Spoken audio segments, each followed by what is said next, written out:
Dalam nama Bapa dan Putra dan Roh Kudus, amin. Bu Bapak, saudara yang terkasih, kaum muda adik-adik, salam berkat, penuh semangat, berkah dalam.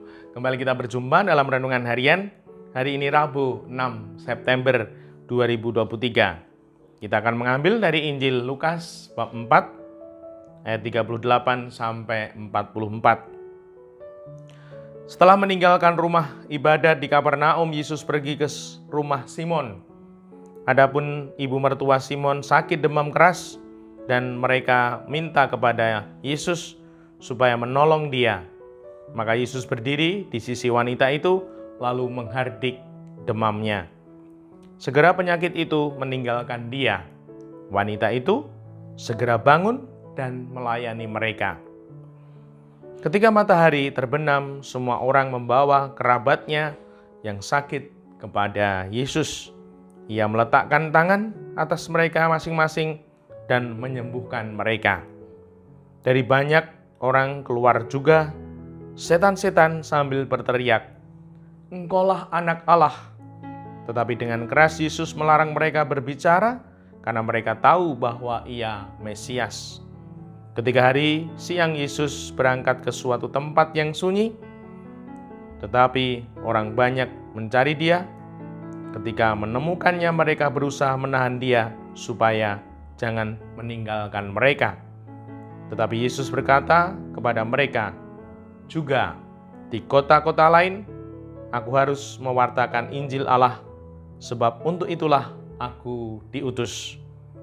Dan ia mewartakan Injil dalam rumah-rumah ibadat di Yudea. Demikianlah Injil Tuhan, terpujilah Kristus. Ibu, Bapak, saudara yang terkasih, melalui bacaan ini kita disadarkan untuk sungguh mengalami Tuhan dalam hidup harian. Dan juga ketika mengalami itu semua, mengalami Tuhan, semoga kita tergerak, terdorong seperti apa yang terjadi dalam Injil suci ini. Dinamika umat beriman. Semoga kita mampu menghayatinya. Yang pertama, sebagai umat beriman, sebagai manusia, tentulah kita selalu, semua orang tanpa kecuali, memohon berkat, anugerah, rahmat dari Tuhan. Dan itulah yang terjadi dan kita telah melakukannya. Dan itulah juga yang menjadi suatu gambaran akan kepercayaan kepada Tuhan, sumber hidup dan berkah.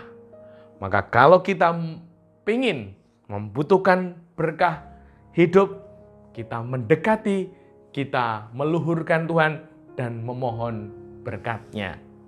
Dan semoga ini menjadi dinamika hidup kita. Namun tidak cukup. Yang kedua, setelah Tuhan menyatakan kuasa, memberikan berkat-Nya, semoga kita menjadi pribadi yang sungguh tahu bersyukur, tahu berterima kasih atas kelimpahan rahmat. Sehingga ketika ada anugerah dan berkat, bersyukur. Pokoknya bersyukur, harus bersyukur. Kalau kita tidak bisa bersyukur, berarti kita ini adalah pribadi yang sangat egois dan tidak menyadari bahwa rahmat berkat itu dari Tuhan. Hanya karena Tuhan itu semua ada. Dan semoga kita mampu untuk mewujudkan semangat bersyukur di dalam hidup harian kita. Dan yang ketiga, wanita itu segera bangun dan melayani mereka.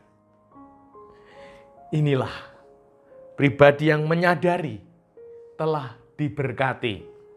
Dia terdorong, tergerak untuk menjadi berkat dengan melayani, dengan memberikan diri untuk Tuhan, untuk gereja, masyarakat, sesama, dan keluarga kita masing-masing. Nah, semoga ada waktu untuk Tuhan, ada waktu untuk gereja, untuk masyarakat, untuk keluarga. Nah, semoga kita dimampukan itu, membagi waktu kita, sehingga sungguh Tuhan akan berkenan, di mana berkat-Nya itu dilanjutkan untuk menjadi berkat juga. Kita mohon berkat, dan ketika berkat itu kita terima, berkat itu kita lanjutkan di dalam hidup kita, dalam tanggung jawab kita, dalam perutusan kita, dalam kehadiran kita untuk gereja, untuk masyarakat, untuk keluarga kita. Sehingga sungguh hidup kita makin berarti, bermakna, seturut kehendak Tuhan. Dimuliakanlah Tuhan kini dan sepanjang masa. Salam berkat, penuh semangat, berkah dalam nama Bapa, Putra, dan Roh Kudus. Amin.